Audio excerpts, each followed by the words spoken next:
Graça e paz, povo de Deus, estamos aqui para ministrar mais uma aula. Espero que você esteja gostando das aulas desse trimestre, que estamos tratando aí do segundo trimestre de 2022, que é os valores do reino de Deus, a relevância do Sermão do Monte para a Igreja de Cristo. Espero que você esteja gostando e quero aqui convidar você que ainda não se inscreveu no canal, que é novo aqui, se inscreva para estar fortalecendo o nosso trabalho.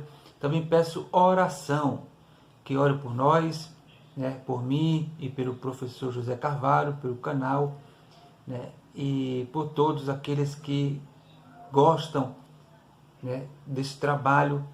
Já convido a você a estar aí conosco, participando, contribuindo dessa forma, curtindo, se inscrevendo e compartilhando com amigos e com irmãos, e principalmente aquelas pessoas que não são cristãos, porque esse também é um canal de evangelização, ok? E vamos aí estudar neste vídeo a lição de número 4, que tem como tema resguardando-se de sentimentos ruins.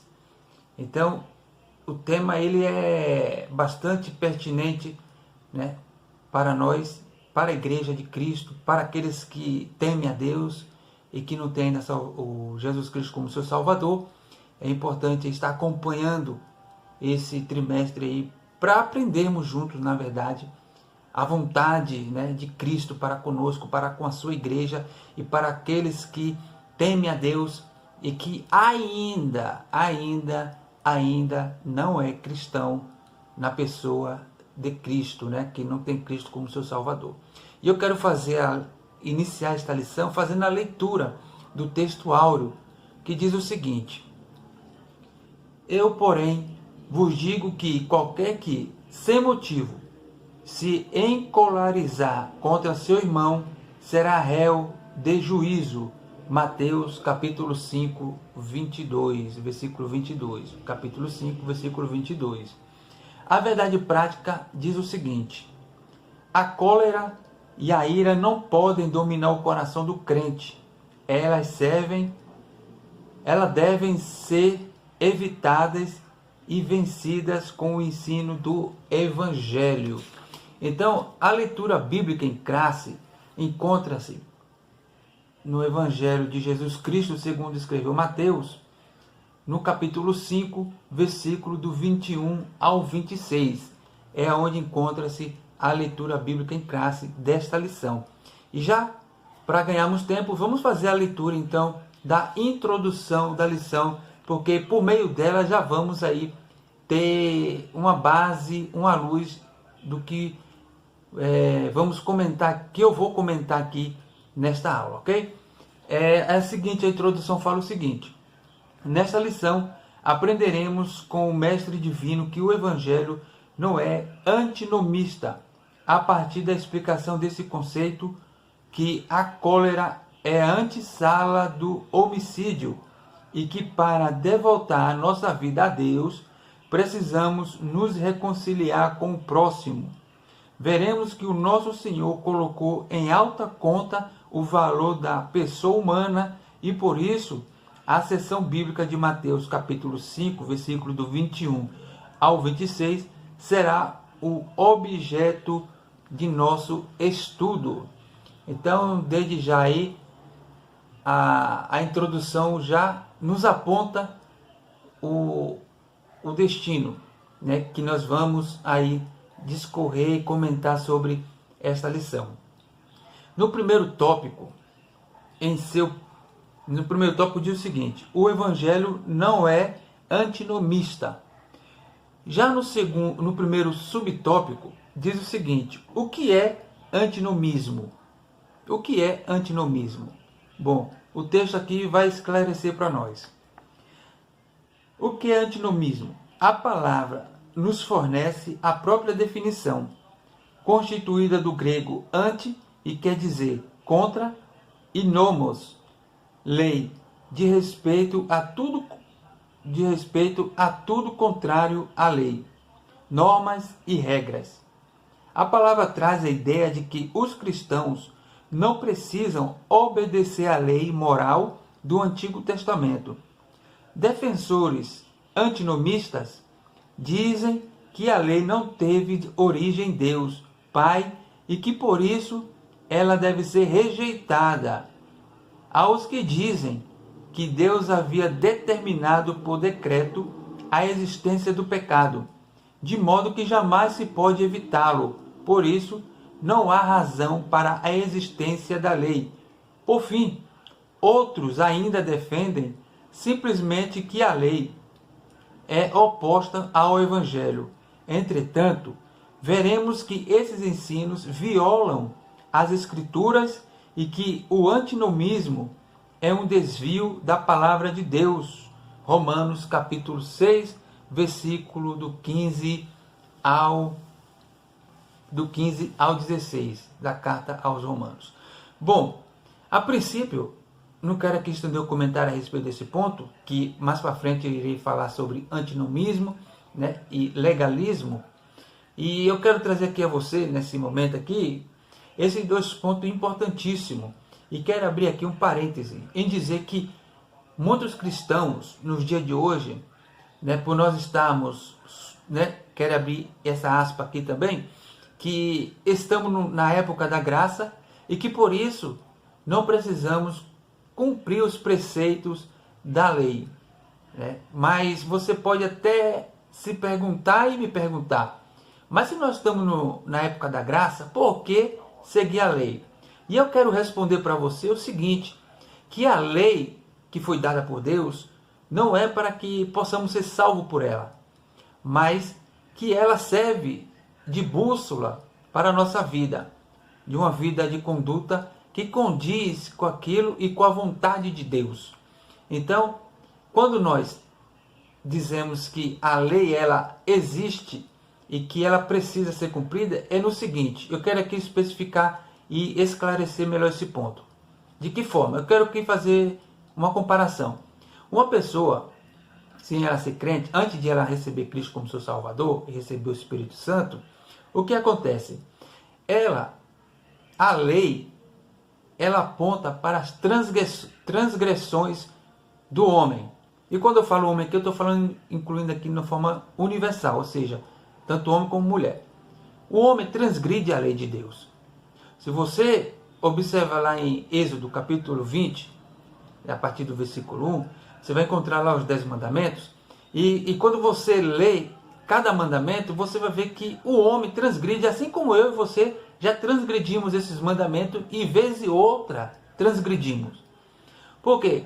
Antes da pessoa ter o Espírito, antes de Cristo chamá-lo ou chamá-la, a pessoa transgride os mandamentos de tal forma que para ela é natural transgredir esses mandamentos.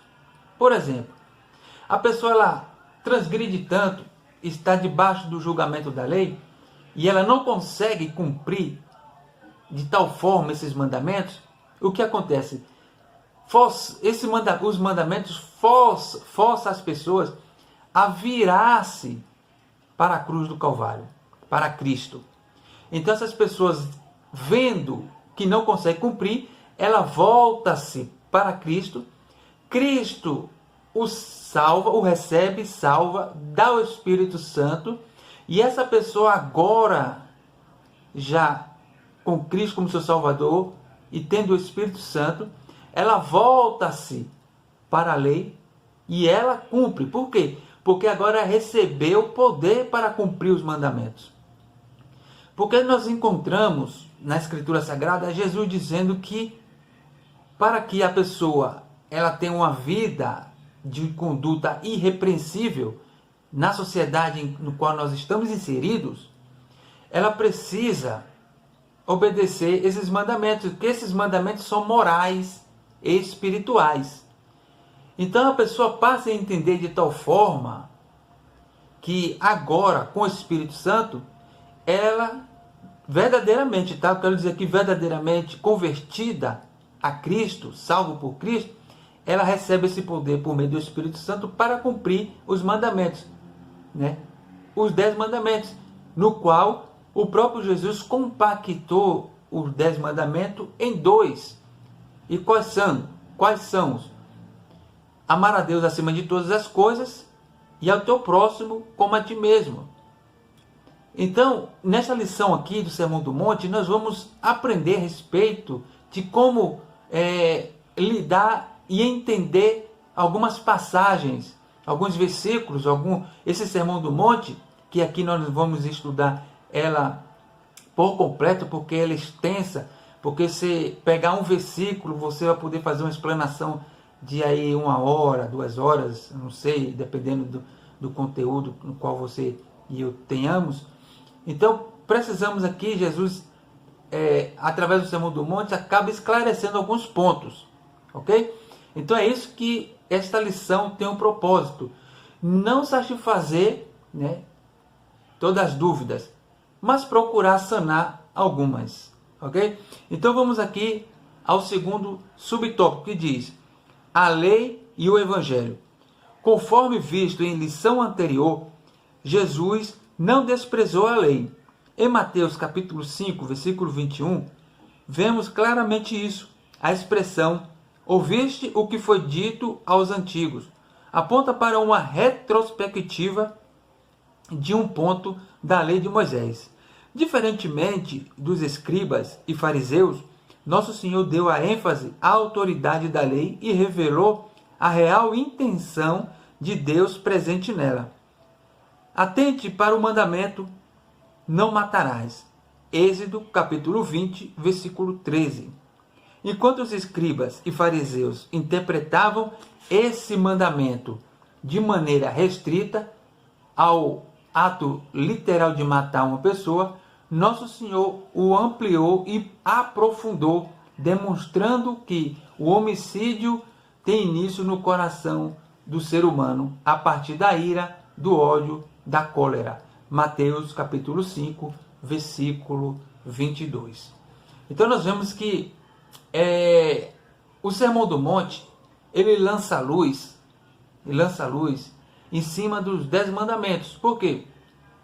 Já que estava tão difícil de os judeus que tinham o decálogo cumprir esses mandamentos, Jesus veio e, por meio do Sermão do Monte, passa a esclarecer qual é a essência e a real intenção de Deus, transmitindo os mandamentos para o seu povo.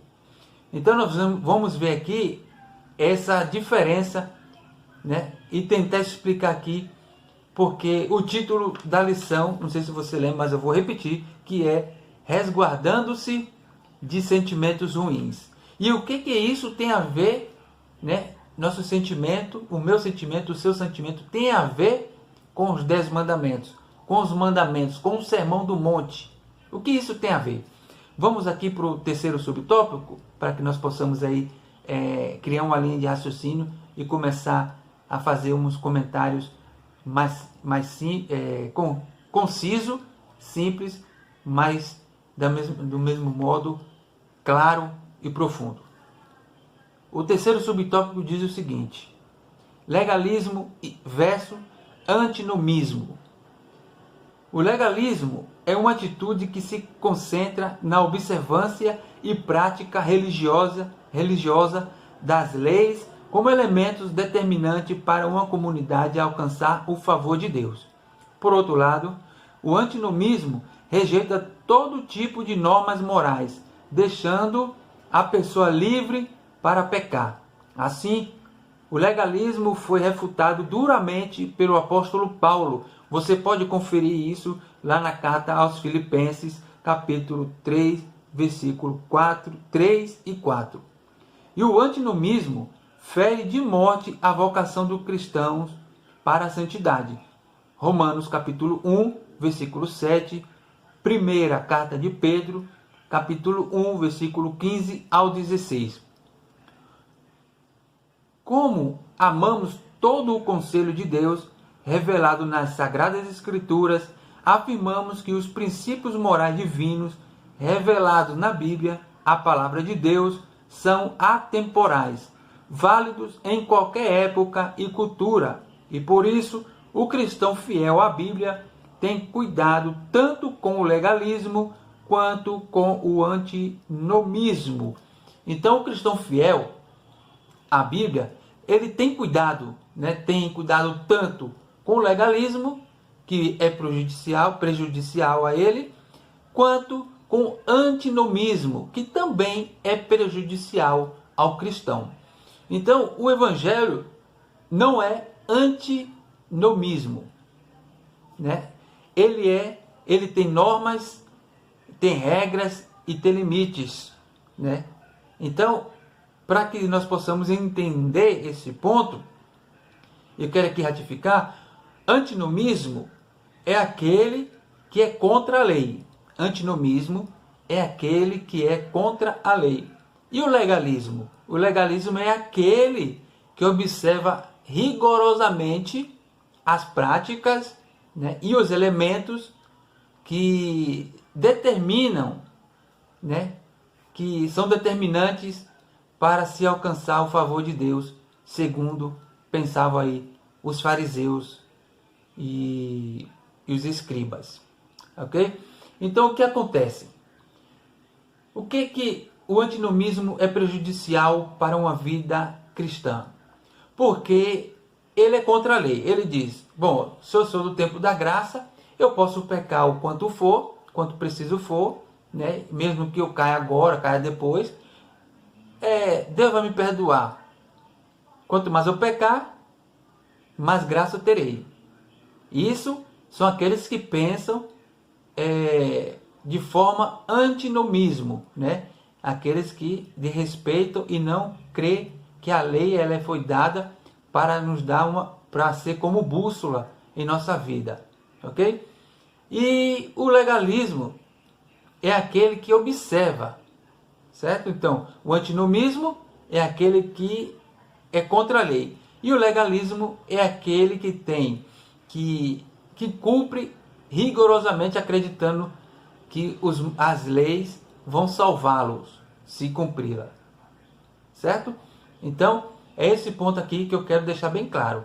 É uma diferença entre o antinomismo, são aqueles que rejeitam a lei, e existem o legalista, aqueles que acreditam que por meio da lei serão salvos, que não precisam ter fé em Cristo.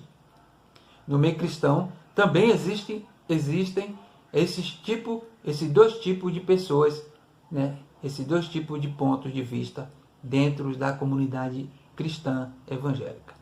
Então, são esses pontos. Então, eu quero lembrar aqui, para você, lembrar que Satanás, ele apela tanto para o corpo, né, quanto para os desejos da carne, né? E ele sugere, ele distorce, ele acrescenta, e o pior, ele mente, porque ele, né, mente desde o princípio, como disse Jesus. Então, quando algum profeta, quando alguma pessoa que se diz ser profeta, quando alguma pessoa se propõe a querer ensinar, é necessário que se tenha pelo menos uma base daquilo no qual ele ou ela pretende ensinar. Por quê? Porque assim como Satanás distorceu a palavra, acrescentou, mentiu para enganar Jesus, tentar afastar Jesus, na verdade, da cruz, no dia de hoje também existem muitas pessoas que praticam tal conduta, né? Distorcendo, acrescentando, tirando, mentindo para enganar as pessoas. E que, na verdade, o que a Bíblia quer que nós entendamos é a vontade de Deus, né, na essência da palavra. Então, isso é importante que você compreenda esse ponto. Então, o Sermão do Monte, ele tem 3 propósitos, no mínimo. Quais são eles? O primeiro propósito é dizer aos seus seguidores, né, o que era a justiça verdadeira em oposição à falsa justiça dos fariseus e escribas. Então, o primeiro ponto do Sermão do Monte era mostrar, Jesus queria mostrar aos seus seguidores, né, a verdadeira justiça e a falsa justiça, né, que era o confronto aí. Enquanto os fariseus e escribas, ensinavam uma falsa justiça, Jesus veio, né, e no Sermão do Monte ele explica a verdadeira justiça. Então, o segundo ponto a ser observado é descrever as leis, né, de seu reino. Jesus estava descrevendo a lei de seu reino. E o princípio espiritual também, que usa, né, que usa para governar a vida do homem. Então Jesus, ele quis desmascarar a falsa justiça dos fariseus e escribas, mostrando a verdadeira justiça. Também quis mostrar, né, descrever aí as leis do reino de Deus para os seus seguidores. E o terceiro ponto na verdade, relacionar sua mensagem à lei do Antigo Testamento, né, e às tradições dos escribas e fariseus. Ou seja, o que Jesus quis mostrar no Sermão do Monte, para deixar claro, é jogar por terra a falsa justiça, né, jogar por terra o antinomismo e jogar por terra o ensino dos fariseus, que acreditavam que para ser salvo é necessário praticar todas as leis, né? Então ele jogou por terra esses pontos aí principais. Então vamos agora ao segundo subtópico, que diz o seguinte: a cólera é o primeiro ato para o homicídio. Primeiro subtópico: Jesus e o sexto mandamento. Jesus não anulou o sexto mandamento do Decálogo. Contudo, sua interpretação foi mais elevada e profunda, pois revelou que a ira ou cólera contra um irmão é um tipo de homicídio no coração, como bem afirmou o apóstolo João. Ele disse o seguinte: qualquer que aborrece a seu irmão é homicida. E vós sabeis que nenhum homicida tem permanente nele a vida eterna. Primeira carta de João, capítulo 3, versículo 15. Não por acaso que o verbo irá, no grego, em Mateus capítulo 5, versículo 22, é orgizo, que significa provocar, incitar a ira, estar zangado, estar enfurecido. A fúria e a ira de Caim levaram a cometer o primeiro homicídio contra o próprio irmão. Gênesis capítulo 4, versículos 5 a 8. Portanto, o sexto mandamento não envolve apenas uma sanção penal, mas elementos mais profundos como palavras, emoções, insultos e outras ações que se antecipam ao homicídio. Então nós temos aí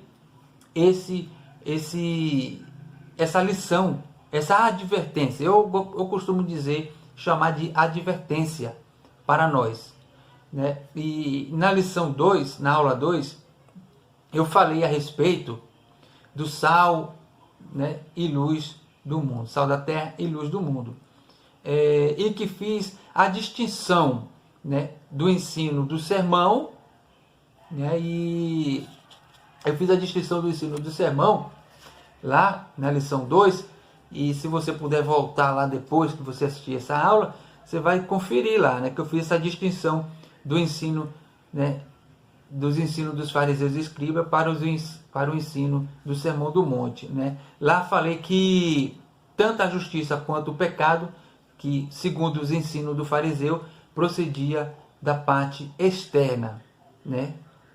E que eles acreditavam que eles estavam ensinando certo e que eles poderiam enganar o povo, né? E o povo poderia ver neles, segundo eles, que mesmo que eles praticassem os pecados ocultos, né, o povo continuaria vendo eles como santos, né, pessoas irrepreensíveis. Só que na verdade Jesus ensina que o pecado, como a justiça, elas procedem do interior, e quando ela vem para fora as pessoas veem, né, ao contrário dos fariseus, que queriam mostrar por meio de suas vestes, né, e por meio de suas ações e devoções.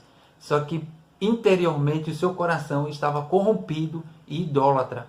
E é o que acontece no dia de hoje. As pessoas, às vezes, aparentemente parecem pessoas santas, irrepreensíveis, mas interiormente, no seu coração, em sua mente, estão corrompidas, né? Estão corrompidos, estão em um coração idólatra e uma mente também idólatra.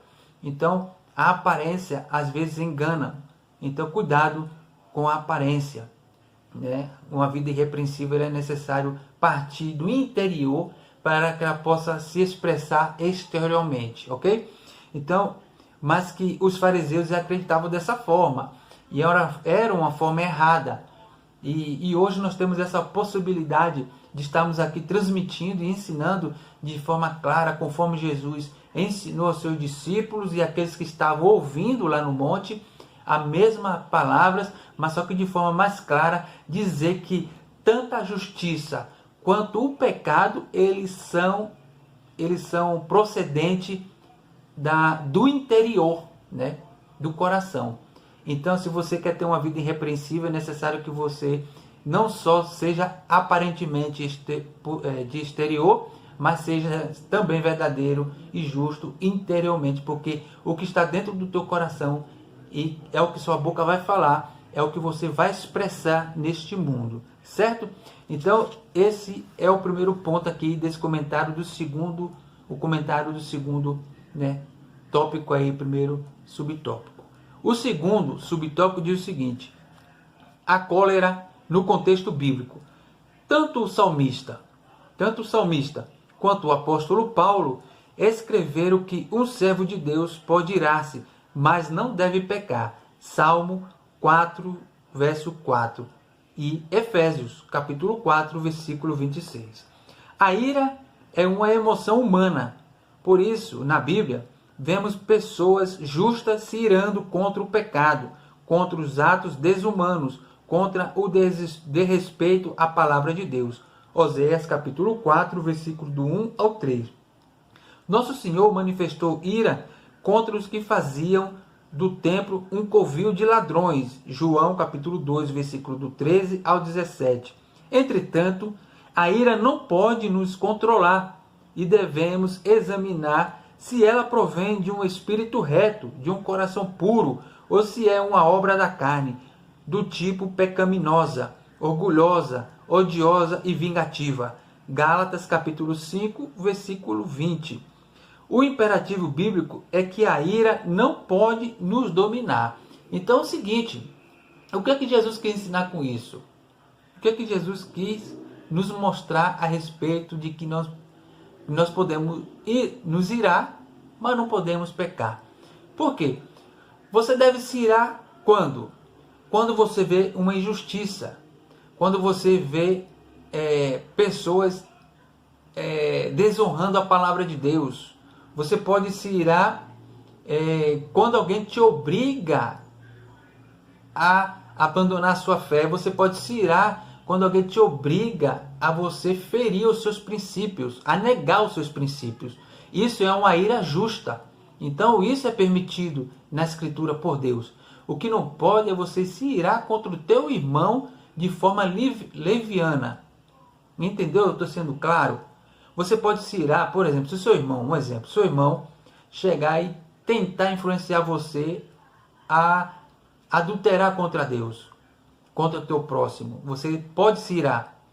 Se o teu irmão chegar até você e dizer que você tem que negar sua fé, ou ele está cometendo algum ato ilícito, você pode se irar. Mas o que você não pode é se irar com seu irmão sem justificativa plausível bíblico. Você entendeu? A ira é permitida, contanto que ela seja justa, a sua ira. É isso que ele está dizendo aqui para nós. Então, ele faz esse ponto aqui, essa transição sobre ira e como irar-se. Então, vamos aí aqui a esse ponto, porque é importante nós ressaltar esse ponto. E o terceiro subtópico diz o seguinte: o valor da pessoa humana. Em Mateus capítulo 5, versículo 21 e 22, Jesus enfatizou o valor da pessoa humana. Por isso, chamar alguém de raca, que significa inútil, cabeça oca e vazia, é uma ofensa grave, igualada à blasfêmia. Ou chamar o outro de louco, do grego moros, né? Que significa ímpio, incrédulo, é uma conduta moralmente desprezível. Observe que, para quem manifestasse esses tipos de comportamentos, o fim era se tornar réu do sinédrio e receber a condenação para o fogo do inferno, do grego guiena. Respectivamente, nesse sentido, Nosso Senhor mostra que não só peca quem comete um homicídio, mas igualmente os que nutrem a cólera, o ódio e o rancor no coração. A vida humana tem um valor sagrado, por isso o patrão deve tratar bem o seu empregado e este, consequentemente, deve respeitar o patrão. O irmão não pode fazer acepção de pessoas para com o outro irmão, quer por causa da cor, da pele, quer por diferenças econômicas, pois como o apóstolo Pedro disse, reconheço por verdade que Deus não faz acepção de pessoas. Atos capítulo 10, versículo 34. Então, o Sermão do Monte é mais severo, né? Nós observando, ele é mais severo que a própria lei de Moisés. Muitos pensam que podem ser salvos, né? Muitas pessoas pensam que podem ser salvas, né, se obedecerem ao Sermão do Monte, às leis mosaicas, né, por acharem ser mais fácil. E a verdade é que não é mais fácil. O cristianismo, as leis, principalmente o Sermão do Monte, não é fácil de se cumprir. Não é, né? A verdade é que ninguém foi salvo por obedecer à lei. Ninguém foi salvo. E não é isso que eu estou dizendo. Não é eu que estou dizendo que ninguém foi salvo. É Paulo que diz. Quando você compara lá em Gálatas capítulo 2, versículo 16 e capítulo 3, versículo do 10 a 11. Vamos ler a Escritura Sagrada? Que ela diz, lá em Gálatas capítulo 2, versículo 16, diz o seguinte: sabendo, contudo, que o homem não é justificado por obras da lei, e sim mediante a fé em Cristo Jesus. Também temos crido em Cristo Jesus, para que fôssemos justificados pela fé em Cristo, e não por obras da lei, pois por obra da lei ninguém será justificado. Então, no capítulo 3, versículo 10 a 11, diz o seguinte, do 10 a 11. Todos quantos, pois, são da obra da lei, estão debaixo de maldição, porque está escrito, maldito todo aquele que não permanece em todas as coisas escritas no livro da lei, para praticá-las. E é evidente que, pela lei, ninguém é justificado diante de Deus, porque o justo viverá pela fé. Então tá aí. Não é o presbítero Alex, não é qualquer outro irmão que está falando, mas a própria Escritura Sagrada que mostra e prova que ninguém é salvo pela lei. A lei, ela serve, como eu disse, como uma bússola, né, moral para nós, para nos guiar. Então, se o homem, por exemplo, matasse uma pessoa fisicamente, ela seria punida, segundo a lei. Então Jesus, ele veio, aí Jesus vem e coloca às claras a verdadeira intenção do mandamento não matarás. Porque, conforme Jesus diz, só se você criar um ódio no seu coração, você se torna um homicida. Não precisa nem você tirar uma vida da pessoa fisicamente, agredi-la fisicamente. Basta você pensar e guardar em seu coração. Então veja que o Sermão do Monte, ele é complexo, ele é profundo para todos aqueles que querem e buscam viver uma vida irrepreensível, mas não é impossível também. Não é impossível, ok? É isso que nós temos que entender. Então, tenha em mente que as bem-aventuranças, se você conseguir ter em mente que as bem-aventuranças, né, ela sempre vão vir antes. Ser bem feliz vai vir antes, por quê? Se você é bem feliz, se você é uma pessoa convertida, se você ainda não é convertido ou convertida, e porventura, por meio desse canal, você entrega a sua vida a Cristo, você precisa ter em mente, assim como os cristãos já convertidos precisam ter em mente, é que primeiro vem o seu bem feliz, ou seja, que você esteja bem feliz, que é as bem-aventuranças. Bem feliz. Se você estiver bem feliz, ciente, convicta de sua salvação, de sua regeneração, você vai viver bem, você vai ter paz e não vai querer o mal do próximo, não vai desejar o mal, não vai criar um ódio, uma cólera dentro do teu coração. Isso é importante que o cristão ele tenha em mente em seu coração, porque hoje em dia muitas pessoas se inflamam por muito pouca coisa ou por nada. Isso dentro da comunidade. Então, isso por quê? Não poderia ser assim? Não é que não poderia. Pode, né? Porque acontece. Porque estamos ali entre comunidade, na comunidade, em meio de pessoas que estão buscando corrigir os seus erros por meio da palavra.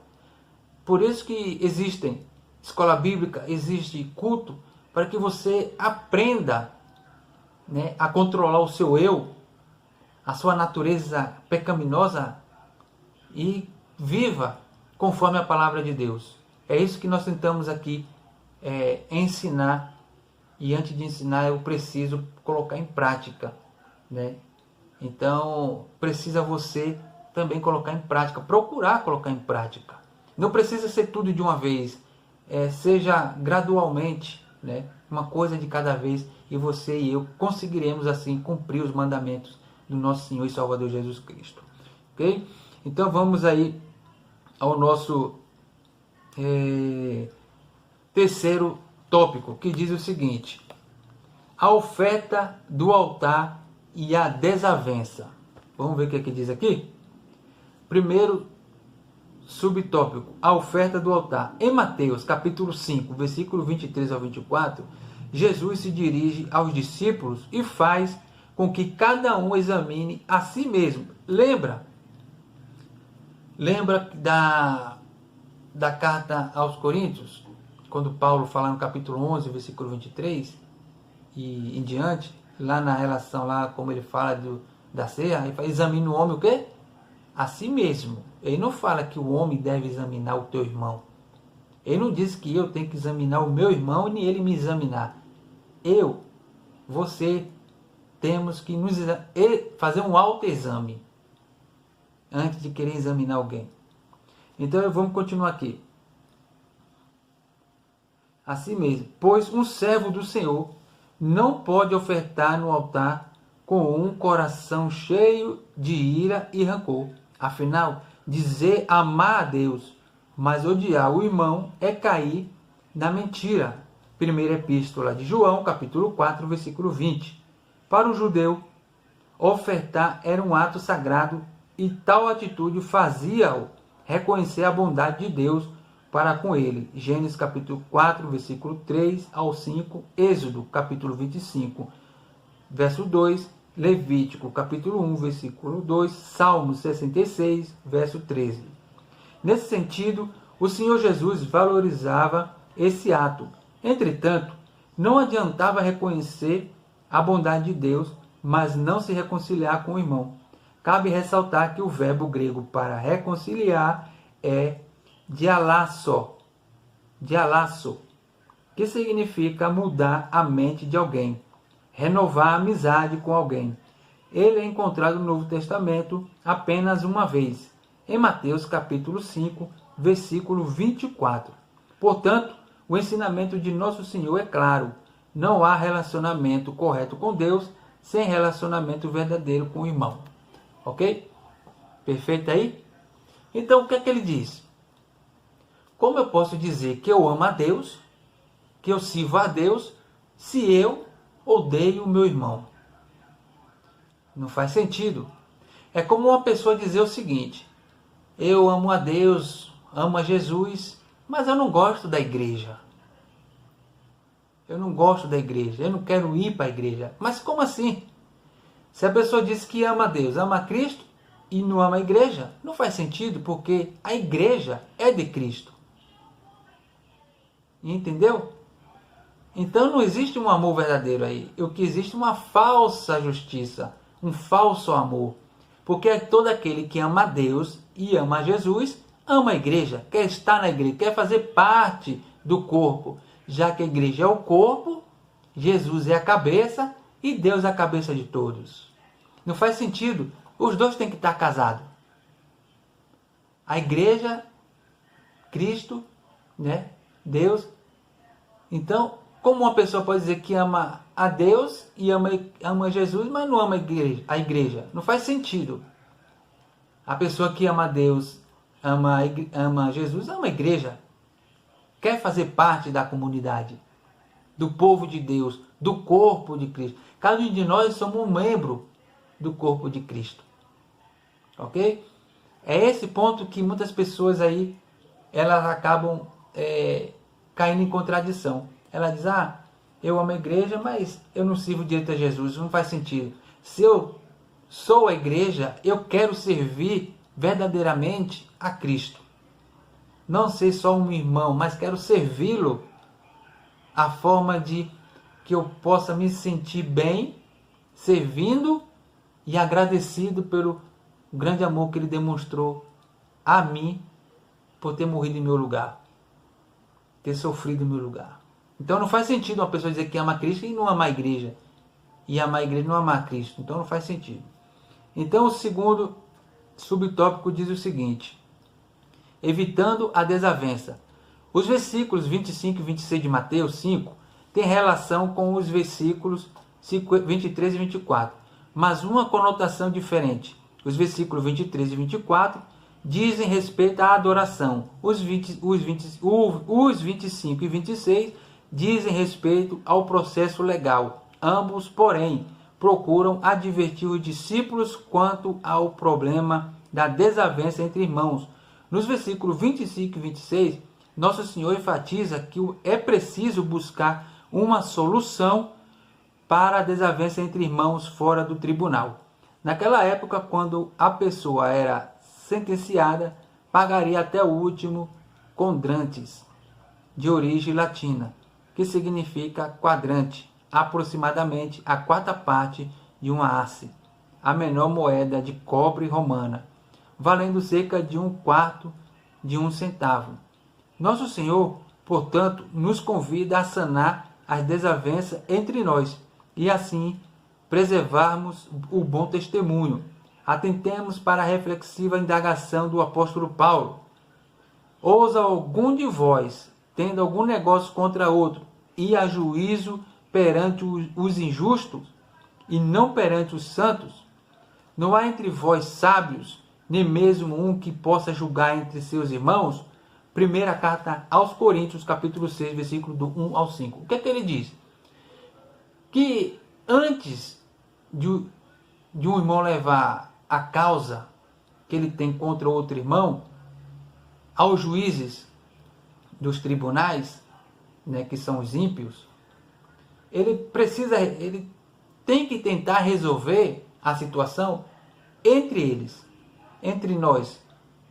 Procurar uma pessoa mais experiente em determinado assunto e pedir um conselho e tentar resolver os problemas ali dentro mesmo da comunidade, sem precisar levar o irmão ou a irmã aos tribunais. Porque isso, o que acarreta isso, se eu e você fizermos isso dentro da comunidade? Isso vai estar dando um mau testemunho, porque a pessoa vai dizer, olha, se os crentes aí estão desse jeito, como querem nos converter ao cristianismo, não é verdade? Como você vai pregar o evangelho se você não consegue viver o evangelho? Há uma contradição nisso. Então, o Sermão do Monte, ele vem nos ajudar. Vem nos ajudar. Não estou dizendo aqui que é fácil. Não digo que é fácil. Mas não é impossível.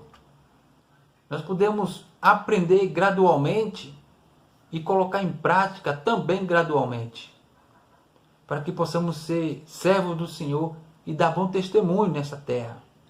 É isso que Jesus requer de nós. Justiça, um coração verdadeiro, uma vida irrepreensível. Não é? Então, ele diz isso para nós, nos ensina. né? Ele tem isso para conosco. Ele quer que nós tenhamos em mente, como eu disse, que somos bem-aventurados, né, se colocarmos em prática. Ser bem feliz é procurar entender a vontade de Deus. E o Sermão do Monte é uma boa lição para nós. E aqui eu quero ler a conclusão com vocês, que diz o seguinte: como servos de Cristo que vivemos as verdades do Evangelho, não deixemos que pensamentos, palavras e ações firam o nosso próximo, nem deixemos que as desavenças tornem-se disputas entre nós. Em caso de desavenças e desentendimento, à luz das Escrituras, deve-se reconciliar-se imediatamente. Seguir em paz com todos. Hebreus capítulo 12, versículo 14. Pois é isso que o nosso Deus desejou quando escreveu: não matarás. Então, irmão, a comunidade precisa aprender a conhecer a verdadeira vontade de Deus. Muitos irmãos e irmãs, infelizmente, eles vão às igrejas, aos templos, apenas querer sentir Deus. Mas é necessário que, além de sentir, precisamos conhecer a Deus. Foi o que eu disse na lição 2. Foi o que eu disse lá. Então precisamos conhecê-lo. E se você busca conhecê-lo, como diz lá em Oséias, né, prossigamos em conhecer ao Senhor, você precisa sentir essa vontade, essa sede de justiça, sede de conhecer a vontade de Deus, para que você consiga aí corrigir os pequenos erros, né, que te afligem. E você vai conhecer somente estudando a Escritura. E eu convido a você a permanecer conosco, para juntos, né, conhecer a boa vontade de Deus para conosco. Desde já, eu quero te agradecer e louvar a Deus pela sua vida, porque até aqui você tem acompanhado, né, estas lições bíblicas no qual aí nós estamos ministrando, aprendendo e ensinando. Que Deus te abençoe em Cristo Jesus, abençoe a sua família, abençoe o seu ministério, abençoe a sua vida secular, abençoe a todos aqueles que estão ao seu redor. E se você ainda não é cristão, você pode, onde você estiver, orar a Deus, entregar a sua vida, porque Deus quer lhe salvar. Amém? Que Deus te abençoe em Cristo Jesus.